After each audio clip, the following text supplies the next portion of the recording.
నీ కొందనాలు స్తోత్రాలు. ఈ యొక్క ప్రత్యేకమైన దినమును నాయన నీ బంగారు పాదముల చెంత పెడుచున్నాం అయ్యా. మా కొరకు నాయన శ్రమ పడుతున్న దేవుడు, మా అపరాధములను, మా దోషములను, మా విమోచన కొరకు, మా రక్షణ కొరకు, మాకు నాయన క్షేమము కలుగుట కొరకు నాయన ఇదిగో తండ్రి ప్రభా, ఆ సిలువను సమర్పించుకున్న దినములలో ముందుగా నాయన ఇదిగో తండ్రి ప్రభా ఎన్నో శ్రమలు మీరు అనుభవించి ఉంటున్నారు. వీటిని జ్ఞాపకం చేసుకుంటున్నాం.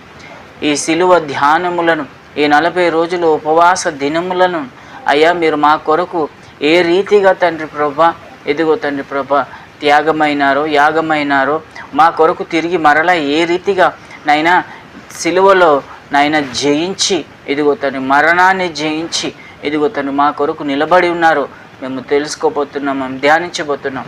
నా పాపముల నిమిత్తమే, మా నిమిత్తమే అని నేను ప్రతి ఒక్కరికి కూడా తండ్రి ప్రభ ఇదిగో తండ్రి చింతను దయచేయబడి